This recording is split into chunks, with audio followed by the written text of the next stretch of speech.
The way it's often taught, have faith, it's an excuse to compensate for ignorance and naivete. It does require you to question your foundation. Thoroughly face the doubts and the fears. That you have stronger faith because you have walked through the shadow of death or doubt. If you walk the entire labyrinth, you actually come back and have stronger faith. Being willing to face those greatest fears that you have, that is the thing. You could throw all your doubts and fears and anger and everything at it, and truth just stands. One of the most controversial things Jesus taught was this idea that the kingdom of God is within you. Question all of it and say, what are the motives behind this? Where did this begin? Why is it the way that it is?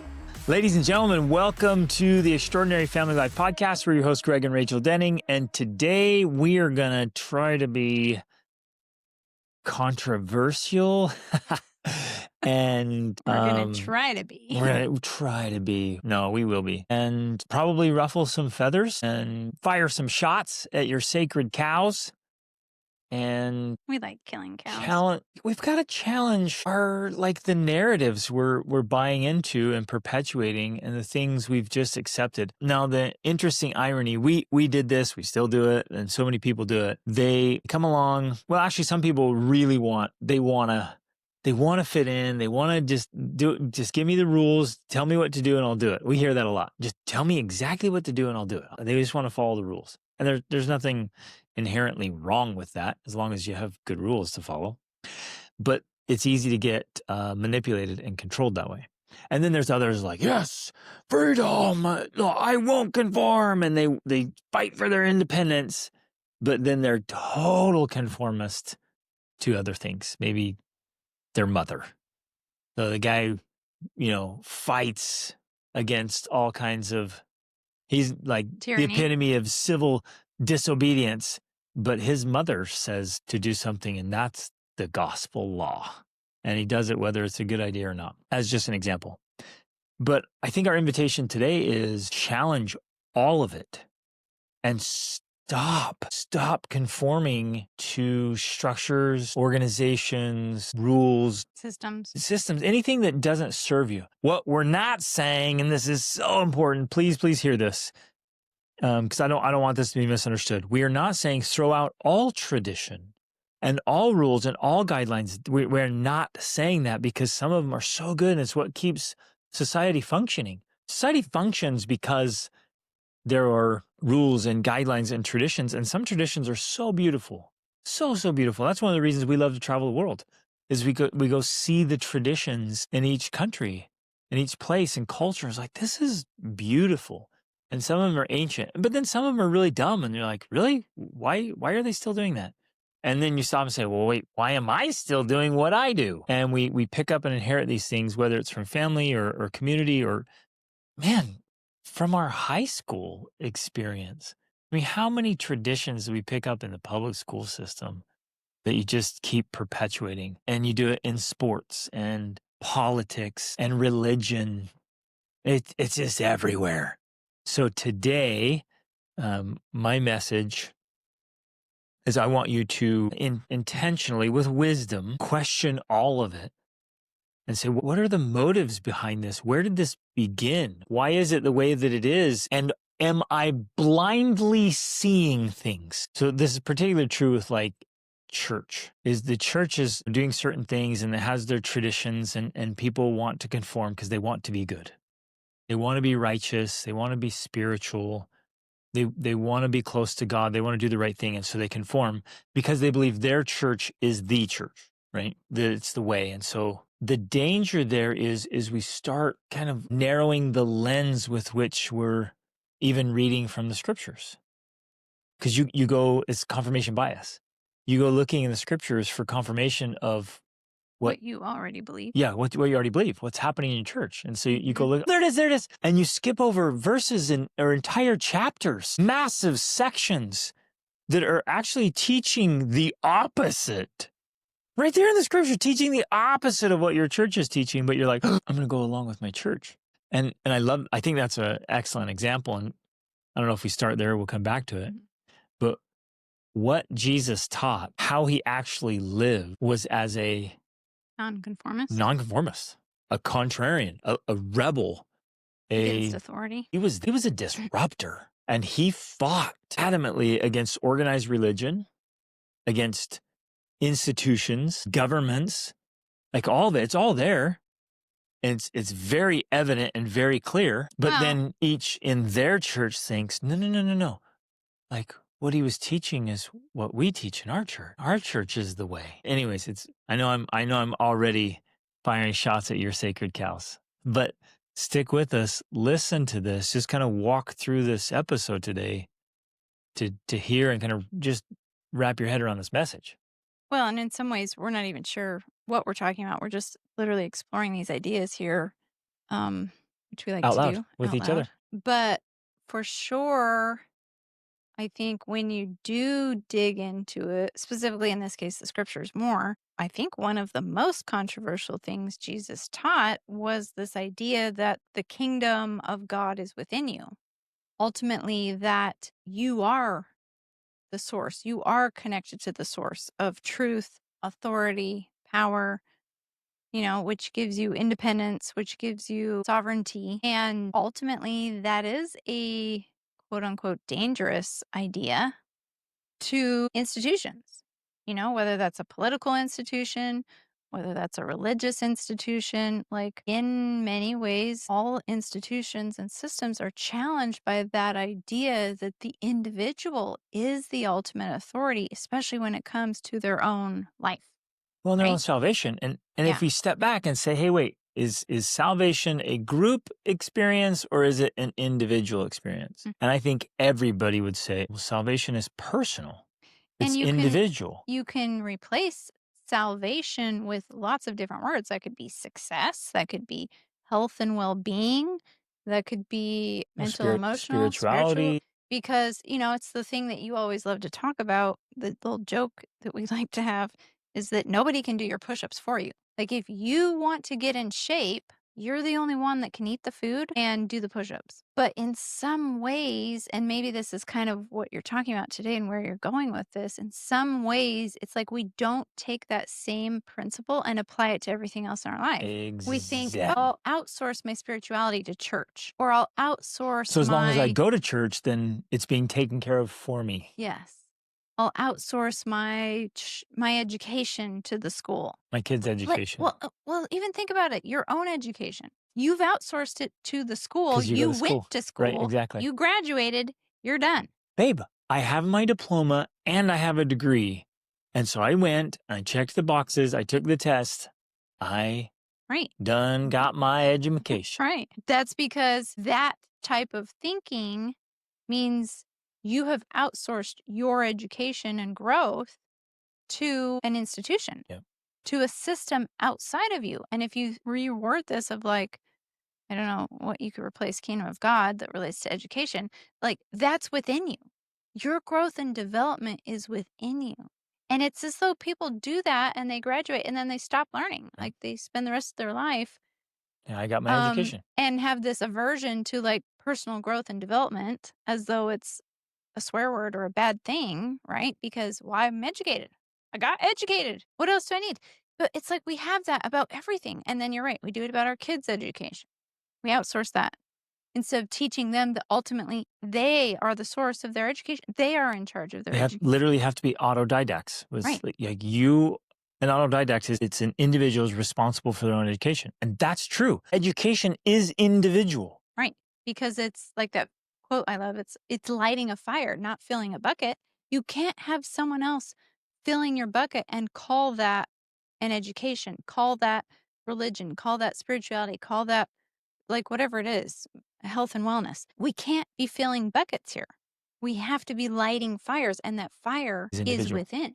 So you can walk around, you and I as teachers, mentors, leaders, we can walk around with a torch and offer it. Sparks. But the individual has to accept it. And then like nurture it and fan the flame. And then feed it. Exactly. And all that kind of stuff. Yeah. Like that's an individual process. So even in that analogy right there, there can be a place for school. Absolutely. There can be a place for religion. There can be a place for politics and government. But the problem is, and I think maybe this is the main message of this episode, is that when we allow the system to become the replacement for our own inner direction, our A- own inner guide, our and own intuition. individual responsibility. And exactly Yep. our individual responsibility. We give it up and we're like, oh, well, I'm going to church, so I'm checking that box. Right. This even comes down to reading a book. So I'm like, oh, I have the book and I'm just going to be a passive learner here. I'll read what this author says. And then that's Right. okay. Now I've read. Right. Rather than thinking about it or even Arguing. with it. With the author. It's like, oh, wait, why?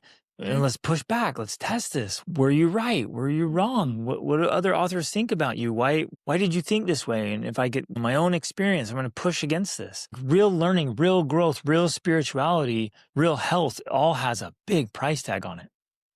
And so we can't, you're right, we can't even outsource it to a book at that level because it's still the individual's responsibility to wrestle with it and learn from it, learn with it. So then, and I think that, I love how you said that, because then that's a great way to look at everything we're doing in life is have we, I would say it's subconscious. I don't think people are deliberately saying, you know what, I'm not going to do anything except go sit at church. And if I sit there, then I'll probably be saved. So I'm good. It's more subconscious. It's like, well, if I go to church, then whatever, my salvation, I'll be a better person. If I send my kids to school, they'll get an education. To me, it comes down to checking the box, because I think it's just human nature. Like you're saying before, I think there's a part of all of us that's like, just tell me what to do and I'll do it. We like we that. want to make it simple and easy, which, okay, to be fair, like that can be a valuable thing. Like we want to simplify our life so we're not constantly every single day saying, what do I do today about my education? We want a checklist. We want something to do. The problem is then it becomes rote, it becomes automatic, it becomes meaningless, it becomes transactional instead of transformational. Yep. And so that, I guess, is the question or call or challenge today. It's like, how do we get back to more of the transformational, whether that is with education or our children's education or with our relationships, our marriage, or with our parent-child relationships, or with our health, or with our religion and spirituality. Like, how do we get back to transformation rather than just transaction? Yes, yes, yes.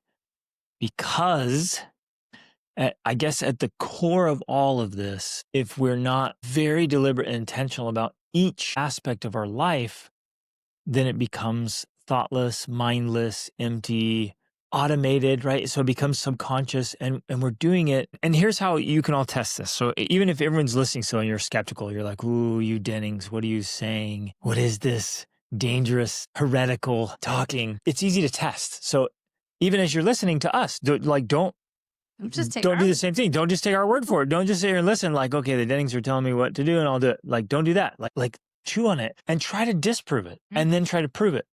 So when you take an idea and try to prove it, it's like, okay, well, if going to school and getting good grades, like if that is a formula that actually truly works, then everyone who went through and got good grades is genuinely educated and we're better off in life. And then you start looking through, you're like, that's not true. And then you're like, well, if everyone who attends church regularly, and I mean, they know the right answers, they say the right things, they check all the boxes, did they have like all the outcomes and results they want? No, not even But close. wait, Greg, not everybody has all the outcomes and results they want. Okay, you're right. So then, is it all futile? Nobody can have it all, so what's the point? Or is it? And I don't even think that's good, Rach. Well, This is like it's you strip away everything philosophically here. It's like, what's the point? Right. And, obviously, I don't think you're saying this, that the ultimate goal or the ultimate success is that you have it all. That's not what you're after. But I think you are saying is that you are on a journey of progressing in the most important areas of life. That's what you mean, I think, by Well, having it all. it was That you're not just like financially successful, you also have a great relationship, a marriage, and great relationships with your children, and you're spiritually developed and you're healthy and fit. and mentally healthy and fit, Right. emotionally. Yeah. That is what you mean, I think, right? By quote unquote having it all, but it also doesn't mean you've obtained the pinnacle of all those things, Right. but that you're working on Towards them. it. So Earl Nightingale said that success is the progressive realization of a worthy ideal, which I love Exactly. that. So it's progressive, it's active, Realization it's of a worthy dynamic. ideal. Jesus said, be perfect. Like, we like to skip that one because we're like, well, I'm not perfect. And we like, I've heard so many people water that down. Oh, he was referring, oh, it was that. And if you look at the original text and the word, the meaning there was whole, complete. So that's the holistic exactly. part that you're talking about. It's not like have it all, you have the Lamborghini and the fancy car and this and that. You're talking about mental, emotional, spiritual, social, physical, financial. And that progressive movement. Yes, Towards exactly. those things. Towards those things. Towards But those- palpable progress, not I'm working on it. And the church is a hospital for sick people That who are never seem to always get sick. better. Does anybody ever heal? Like, are you kidding me? At what point are you whole and Right. healthy? And never? I'll always stay here and be sick. I'll always be wicked. You're like, whoa, what? Let's Right. go. Which that's a whole nother discussion. Hey there, this is Greg Denny.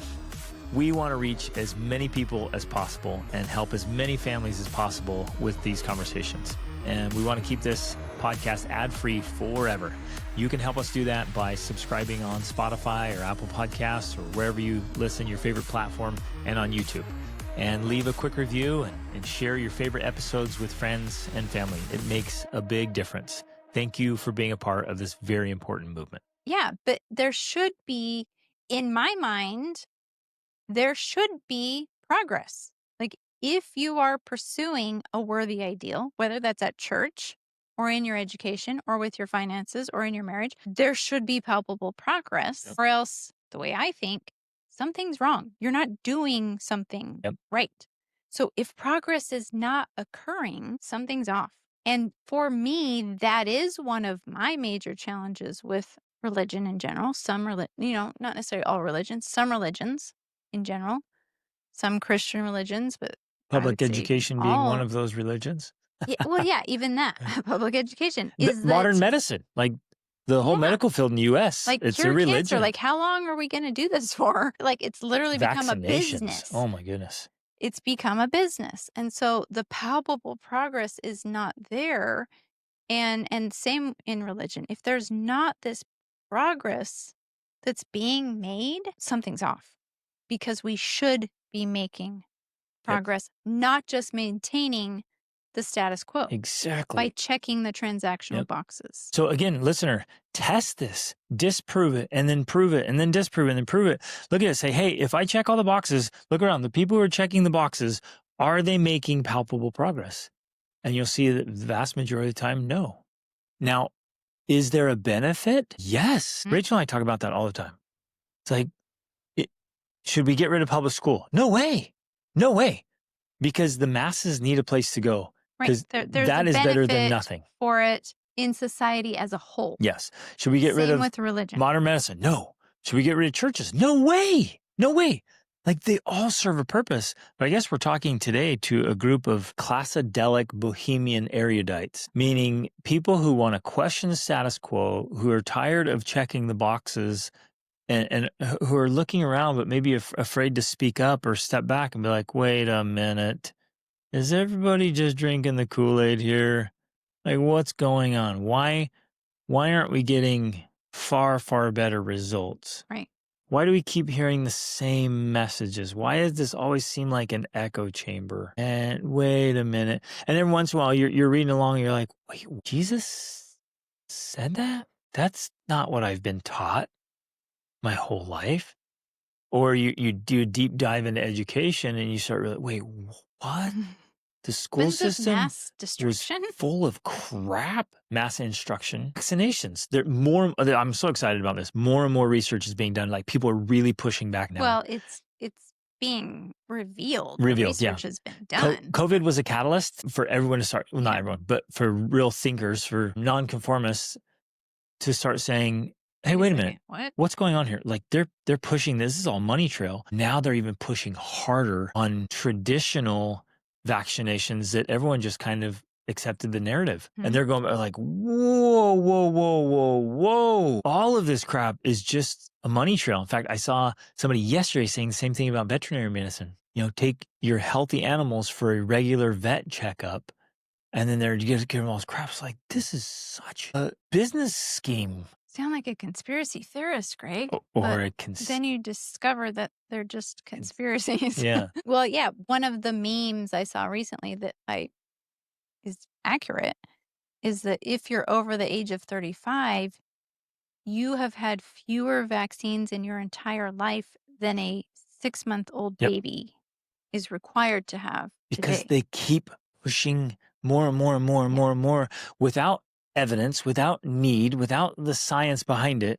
I think I could actually do a whole episode on vaccines. Maybe we'll do that in the future. Yeah. But, I could too. I think, and again, I know we're firing shots at sacred cows right now, and people were like, you crazy knuckleheads, like you've lost your minds and jumped off the edge of the flat earth and whatever. But it's the non-vaxxers that believe in the flat earth, baby. We're getting confused. We're inviting you to challenge your assumptions and challenge. We're inviting you to do it because we do it. We have done it. We are doing it. Well, and I think one of the reasons why people don't do this more often is because it is actually scary and uncomfortable. And in fact, sometimes terrifying. May I add? They have seen evidence of people questioning it whose lives unravel. Yes. And so they think, well, if I question it, that's what the will result. And I think that's especially true. I mean, that can be true with education and homeschooling. That can be true with religion. It can be true with medicine. Medicine. There's all these people scary who stories. walk away from it and then they die because, like there's that whole series on, I think, Netflix, the apple cider vinegar one. I mean, I felt like it was a very interesting story of this woman who pretended she had cancer and then pretended she was cured by it from natural remedies. But to me, the underlying propaganda that was being shared is like, no natural remedies work. Trust the system, right? It's that kind of stuff that's very subtle. And unless you... That series must have been funded by the pharmaceutical company. I wouldn't be surprised. Not at all. I wouldn't either. But like that sounds crazy for us to be talking about that. But the more you start learning and going down the quote unquote rabbit holes or whatever you want to call them, which this is something we've been doing for 20 years. And I no longer consider it a rabbit hole. It's just like, oh, this is called truth. The more you realize that this kind of stuff is going on all the time. Yep. Behind the scenes. It's not just in the movies. Like the movies get the ideas from real life. Right, from real life. And people, like, if you talk to people and like, hey, do you believe that there are like secret combinations, like secret conspiracies happening in business and government? They're like, oh yeah, 100%. Like even the scriptures talk about that. Oh, so it's happening. Okay, so let me tell you, the big pharma, no, they would never. How could you say such things? You're like, wait, what? You literally think big pharma's like in it for your health and fitness? Do you think the government cares about your well-being? Do you think anybody gives a crap about you? Doctors aren't paid to give vaccines to children? What? It's like, no, man. But we wanna hold our sacred cows and we want to say, well, yeah, that's totally true, but not in my little... Not in my world. Not in my world, in my narrative. Not the one that I hold on to. Right. You know. So back to this idea that it becomes terrifying to do this because it does require you to question your foundations. I would say that's the only, that is the path to capital T truth. Yes. You have to examine the scary parts. Right. The threatening parts. And I think especially if we could use medicine as an example and talk about big pharma. We can also use religion and talk about that. You start questioning, let's say, your religion, whatever it is, that becomes terrifying because everything you've been taught to believe, everything you have believed, everything you've built your life on is now suddenly at risk. And I get that. Like, I understand that's terrifying. What we are saying is it's also liberating. And it does not require your life to be destroyed either. I guess that's the other Well, and argument. especially if you walk the entire labyrinth. Yes. If you walk the entire labyrinth, you actually come back and have stronger faith. Yes. And you may come back, and I think we talked about this in the last episode. You may come back to the exact same place you were and keep doing the same things you were doing, but you have stronger faith because you have walked through the shadow of death or doubt, right? You've walked that path and it actually makes you stronger Yes. because you were willing to face the darkness and the doubt. And I would say, like we were talking about a moment ago, we're not whole. Perfect is the word they use in the Bible. You're not whole. You're not complete. You're not integral until you've walked the labyrinth. Yes, 100%. And in order to do that, you have to go through all the scary parts. There's those old maps says, "Here there be dragons." Right. You've got to walk through the part of the labyrinth that has dragons. Yeah. That scares the crap out of you. Well, That actually questions the core things you've held on to. Right. Like I remember for me, one of them was evolution. Like, I'd been raised being taught that evolution wasn't true. It couldn't be true. If it was true, then There's God no didn't God. exist. Right. And when I started to question that and then realized, well, no, evolution is true, I realized, guess what? God can still exist if evolution is true. Like they're not mutually exclusive. Well, I guess what helped you with that is this Christian scientist. He wasn't from the Christian Scientist Church. He was a scientist who was Christian. And he said, hey, they don't have to be mutually exclusive. And he also said something, or it was on a podcast of his where he said something like, God's not afraid of your questions. Exactly. Like he can handle whatever questions and doubts you have. So can truth. Exactly. Like truth is just there. Like you could throw all your doubts and fears and anger and everything at it, and truth just stands there. Mm-hmm. Like you can't break truth. You can break yourself against it, but you can't break it. Mm-hmm. Truth will stand on its own. Yes.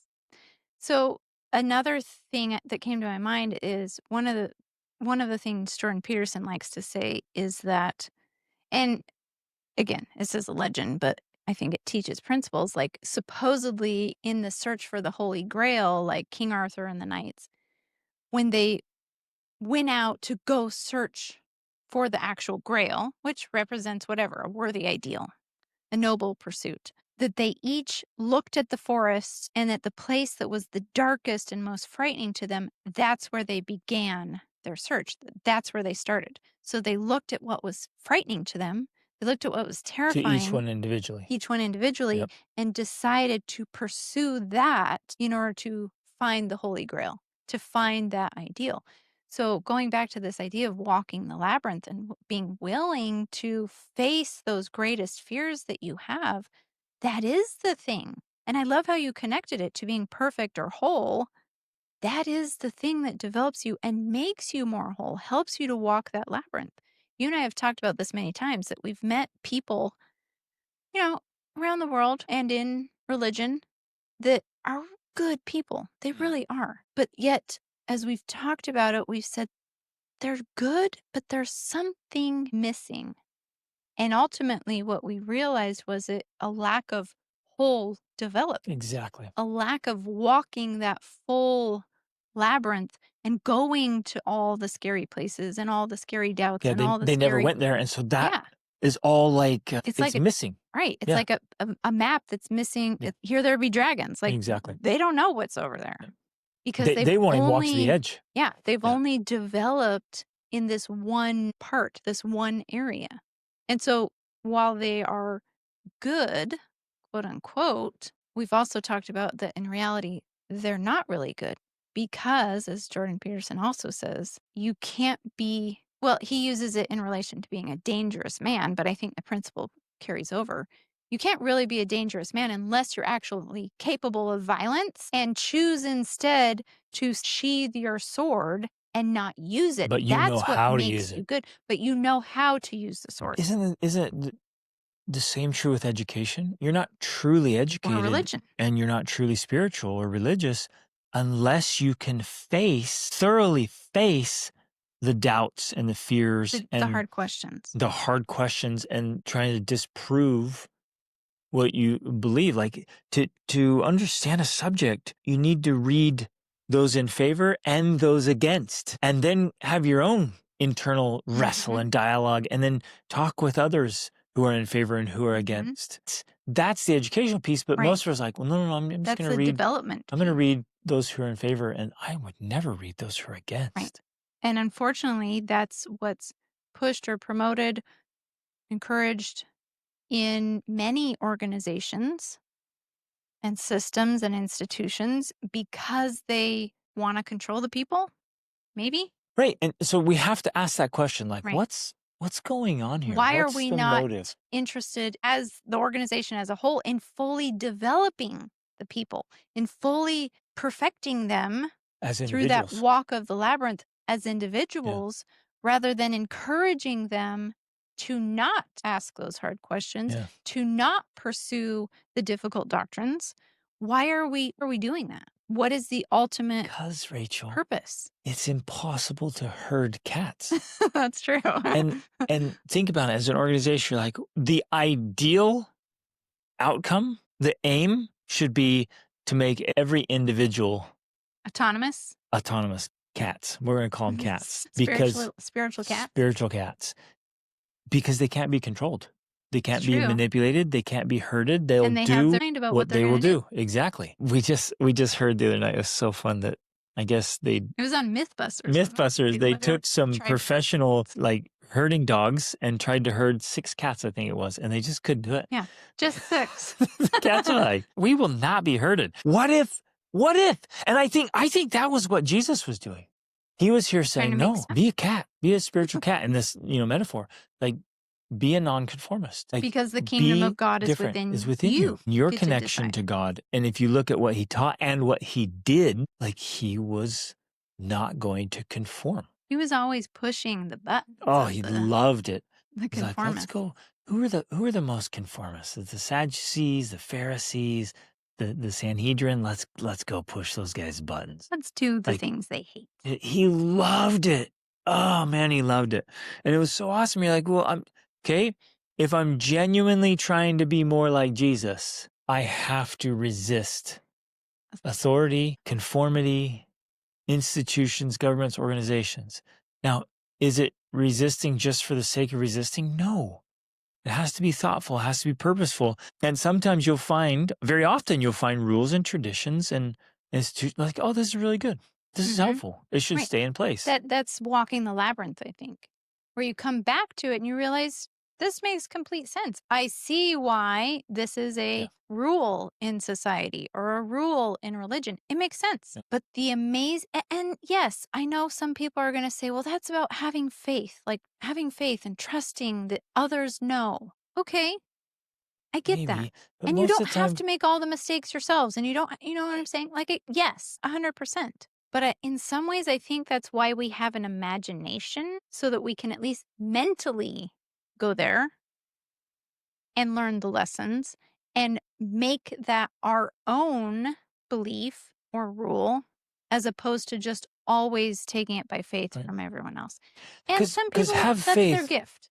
Maybe that's their but thing. still, the way it's often taught, have faith. It's an excuse to compensate for ignorance and naivete because we don't want to walk the labyrinth. We don't want to face the scary things. We don't want to do the hard work that's individual. And so we just say, we'll just have faith. Like, no, face the abyss. Figure it out. Wrestle with it. You look at, again, like I'll go to the scriptures and look at the stories of real faith in there. They weren't like, well, just have faith. Right. Well, because as you're saying this, and as I think about my own life, yeah, you're right. It wasn't having faith about the blind obedience things that was really helpful.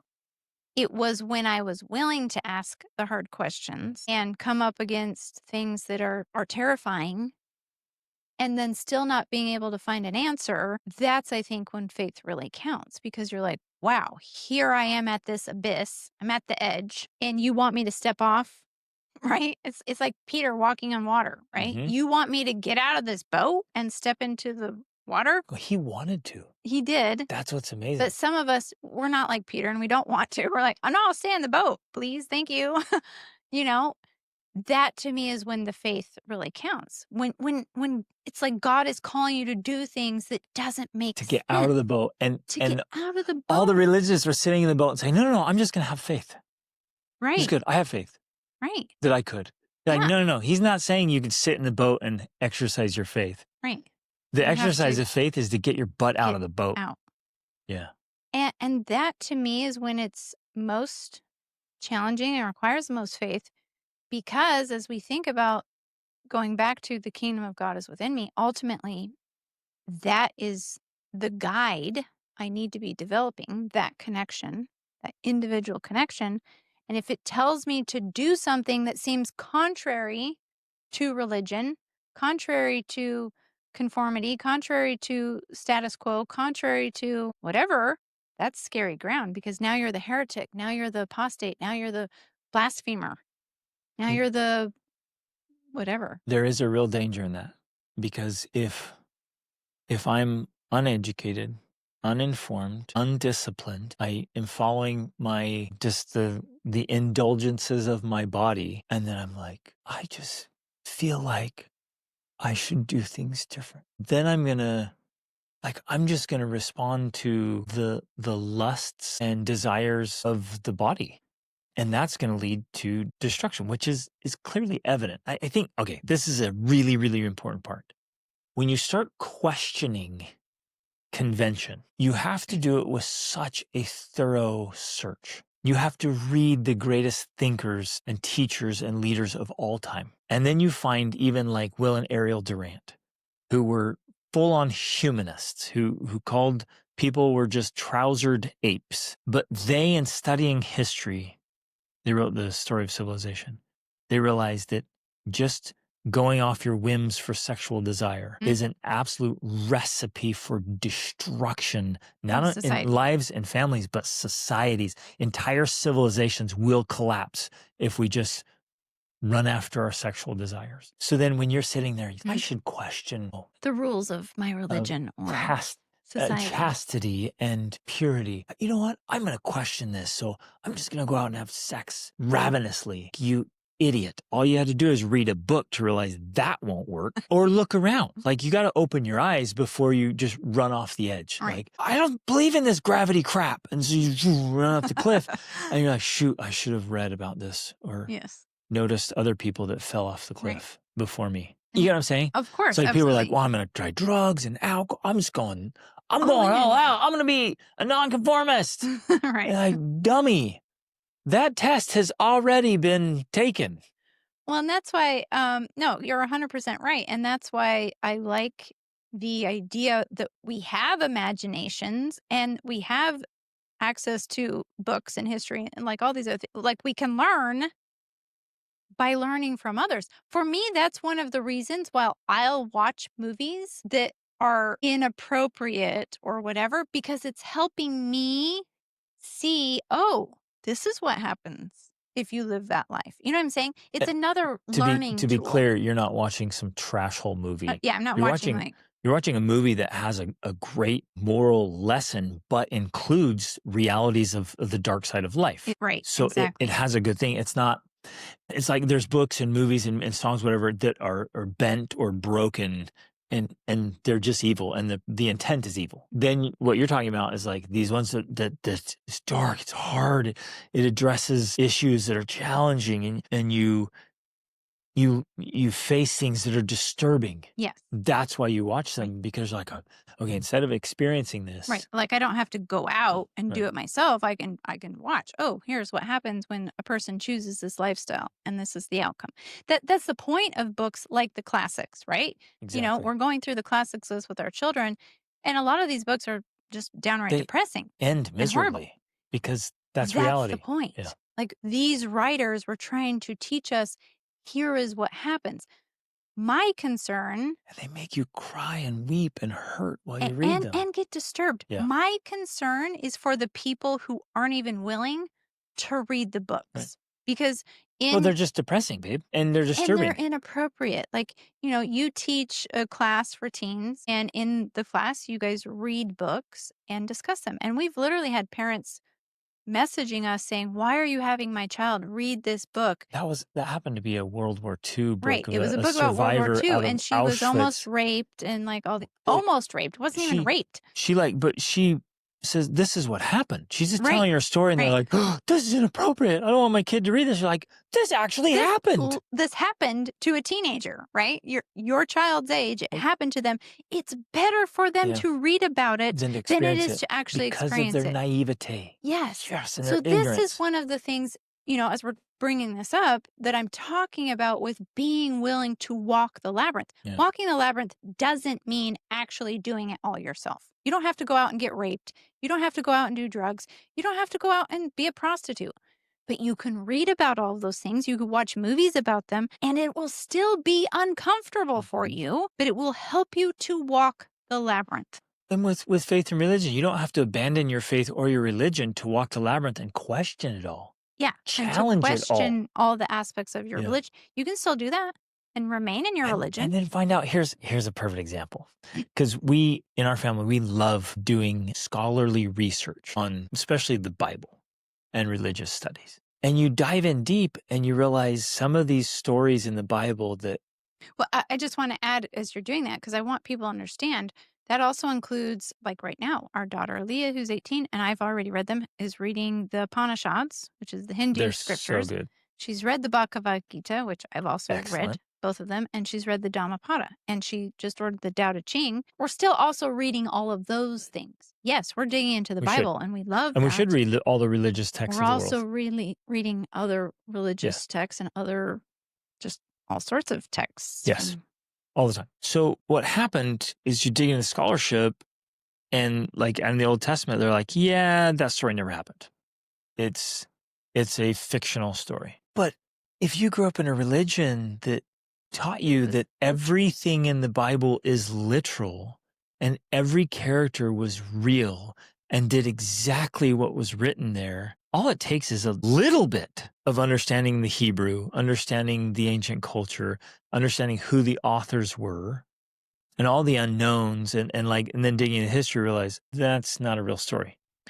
But all of a sudden it's like, it's like the evolution thing. It's not for me. real. And so then you feel like your faith is unraveling if those aren't actual characters. With literal, true stories. It's almost as naive as saying, wait, Jesus taught parables? There wasn't actually a prodigal son? The prodigal son. Yeah, exactly. What? The prodigal son isn't a real person? He's fictional? There goes my faith. It's like, no, the story's still true. True and this is what changed it's fictional, for me. But true. Because, you can have something be true that's not literally true. It's a meta truth. Yep. We can watch a movie. We can read a book, like one of your favorite books, Les Mis. Right. It's not It's fictional. actually true. It's fictional, and yet it's still true. It's a meta truth. And it's as silly as me saying, wait, Jean Valjean wasn't a real person in France?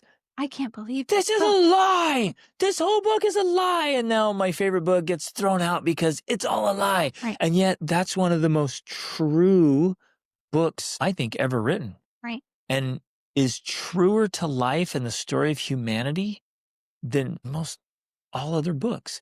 And yet it's completely fictional. Mm-hmm. Those characters aren't real, but they represent meta-truths and archetypes. And so they're true. And so and you can do that even with your faith and say, wait a minute, you mean Moses probably wasn't a real person? You mean Jonah didn't actually get swallowed by a whale? It's more like Pinocchio's story. Wait, God wasn't actually there with the devil saying, let's see how we can test this guy. You with me? It's like, wait a minute, what if those are just fictional stories that we're told to teach beautiful truths? You're like, wait, it's still true, even if it's fictional. So one of the other things that keeps coming to my mind that I think I want to talk about, because especially when you are bringing up, because I'm talking about, oh, if you're listening to your inner guide and it's telling you to do things, and now I'm like, I'm off doing drugs or sleeping around, whatever. What came to mind was the idea of something we talk about, which is the fringe. And we actually got this idea from watching the Exodus series with Jordan Peterson, which also includes Dennis Prager, who's Jewish. And I think it has Ben Shapiro in it sometimes. But anyways, they were Well, talking and an about, atheist guy and yeah, there's religious an scholars. atheist. Yeah, It's they have all phenomenal. kinds of scholars there, which makes it such an incredible discussion where they're actually discussing these things. They're diving into it. They're asking questions. They're having doubts. They're saying, well, what about this? Like they're not afraid to address the difficult questions. But they take this idea from the Old Testament of this piece of clothing that the Jews, Orthodox Jews, will wear that at the bottom has a fringe. And they were talking about how it's important in the society that we operate in our institutions, in our religions, in our systems, that we leave room for the fringe. Dennis Prager, the Jewish man, say it.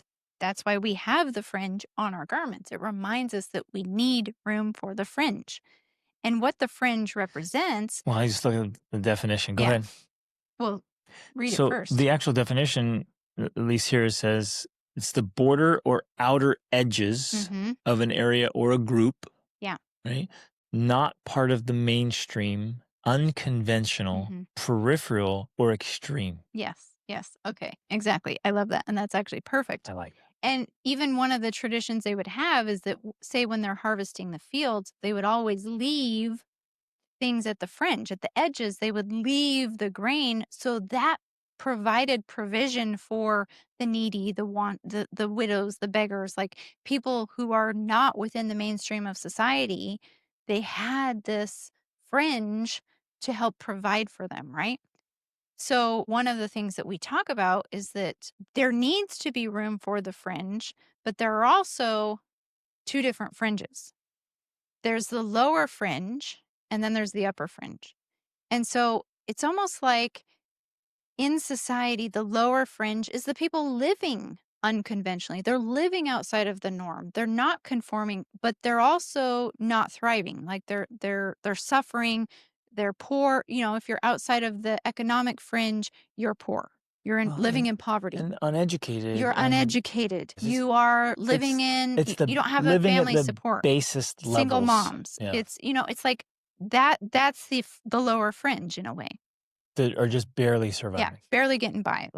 But they also have a hard time understanding bigger concepts, and I mean they're just Well, in a because lot of of a ways lack of education they're as well. infants, and they're just Imitate barely parents. coming into understanding Right. and wrapping their heads Yeah. around things. So this is when and why and what we mean when we say that's why there is a need for the conventions. There's a need for religion. There's a need for public Schools. school. There's a need for these institutions because that helps to bring up the lower fringe and bring more education, bring more economic stability, bring more Spirituality, more personal spirituality, development. more discipline to your life, Yeah. more of the things that actually help you not just survive, but thrive a little bit. Mhm. But then as you move through that, I don't know if we want to look at this as like a tree. That could be a good example. So you have the roots, the lower fringe, and then you have the trunk, and then you have the branches. The upper fringe is kind of what we're talking about here. Was as we're walking through all of these different things, all the things we're saying to us, that's the unconventionality on the upper fringe. You don't have to go down and live in quote unquote sin and And do squalor drugs and and suffering. squalor and Yeah. be poor, live in poverty. You don't have to do that in order to get out of the conventionality, to get out of the system. This is so beautiful to me because as we talk about, questioning things, a lot of people think questioning means going Yeah. back down. It's like going down Um, to live the uh, hippie lifestyle. yep. Not that I'm not degrading hippies, right? Because we lived the hippie lifestyle. But most often, what I see is when people leave society and they leave the conventions, it's more like the hippie life, which is where we started as well. We left society, we left its conventions, we went to the hippie lifestyle because it's a way of living outside of the system. Mhm. That's why you talk about becoming that classidelic bohemian erudite. Like, Bohemian comes from the word Bohemia, which came from the gypsies It's in getting Bohemia. outside of the crowd. It's outside of society, Or right? what one author called the unthinking herd. Yes. But it's not in, say, the lower fringe of the actual gypsy, because we're here in Portugal. There are gypsies that live around here, and they live outside of society. And it's actually very sad because they're limited in what they can do because they don't have birth certificates They don't or have education. They don't licenses. They have don't have homes. education. They're That's so sad. literally just barely surviving Mm. and existing. You can be, and that's where Bohemian comes from the gypsies, but you can be that Bohemian, but the classedelic, like you're living at a higher level in the higher fringe because of education, because of pursuit of personal growth, because of development of intuition and spirituality. You move up through, and that's where we're saying those things are beneficial because you and I have gained benefit by participating in religion. Mhm. It has been a good thing in our life. But as we move through that, we do come to the other side of the fringe where, in a way, you leave the institutions behind. Not that they lose their purpose or role in society, but maybe in an individual life, Well, they lose some I, of their I guess what I'm saying is importance. you eventually move past checking the boxes. Yes, from transactional. Sometimes checking the boxes helps people. It helps you develop At the entry level, you help people with structure and patterns Absolutely. and new habits and new frameworks Yes. and new way of being. But then at some point, you do You have to leave move behind through checking the the checklist. boxes. And it's not to say that you stop with the good habits. The good habits must remain. The higher values must remain. And in fact, and this is so important, when you go to the upper fringe, you're actually living by higher standards. Yes. That is absolutely critical. Anybody listening to this has to get that in. Right. When what we're talking about, leaving the herd out the higher fringes, questioning everything, we're talking about living by much, much higher standards. Yes. So if you leave conventional education, it's because you want a world-class education. If you leave conventional medicine, it's because you want absolutely phenomenal health. You want to outlive everybody. If you leave, quote, conventional religion, it's because you're on this spiritual journey of absolute purity and oneness with God. Like, we're talking about questioning to go out the top and live by higher standards. Right. Because it no longer is about the transactional checking the boxes. It's the transformation where that becomes your way of being. Yeah. That's why you stop checking the boxes, because It's you're who you are. already living it. Yeah. Exactly. That's who you are. So you don't have to check the box because you just do it automatically. Right. Yeah, I love You that. don't have to set a reminder to be spiritual because you are spiritual. Living spiritually. Right. Yeah. Exactly. So it's so powerful. It's so It is. beautiful. So is there a place for school, medicine, church, religion? Yes, of course. All of that. There's some of you, I hope those of you listening are saying, okay, wait a minute.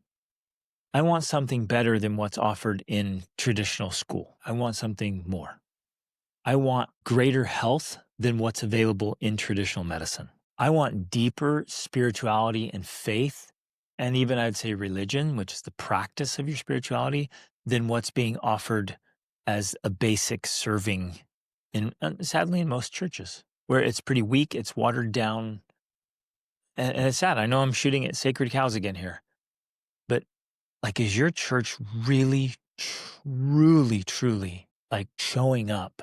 transforming people. Standing up for what's right, or is it just filled with cowardice and conformity, wanting so desperately to be nice and fit in and be liked by everybody? I don't find any prophet anywhere in scripture who went around trying to be liked by everybody and only said very nice things.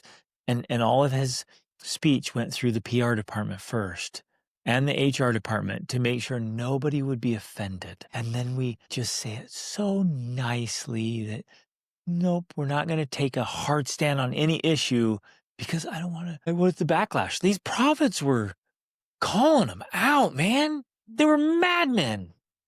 Where are those guys? Yeah. Where are those? I'm dead serious. Like, come on. Maybe Eric Metaxas. He's starting to do it. He's doing it. And Jordan Peterson was doing it. Absolutely. So question all of it and come back to what Rachel is saying and what I love to say is like, nobody can do your push-ups for you. Not mentally, educationally, not spiritually, not in your relationships, not in your health. Like, you have to own it, and you have to question the narratives. You got to stop drinking the Kool-Aid. And as we have said this whole time, there is risk. There's real risk. If you step away from convention, you remove your safety net. If you step away from traditional education, you're left with the education you earn or help your kids earn. If you step away from modern medicine, you're left with your own results from your, challenging your faith or your religion, your spirituality. Like, you better be able to produce better results. That's what I tell my kids. This has been our conversation for 23 years. If we step away from traditional education, we better be able to produce better results. Because if we just step away and then our kids are worse off, like, We failed. that's an epic failure, because like it's below mediocrity in the Below public system. Like, if the we status can't quo. beat that, golly, it's so important to realize that what's being offered as a whole is the bare minimum. That's what it is. A lot of us think, I've arrived. It's like, no, that's the bare minimum. Checking the boxes is the bare minimum. The real life, real living is far above that. Okay, thanks for listening. Love you guys. Reach upward.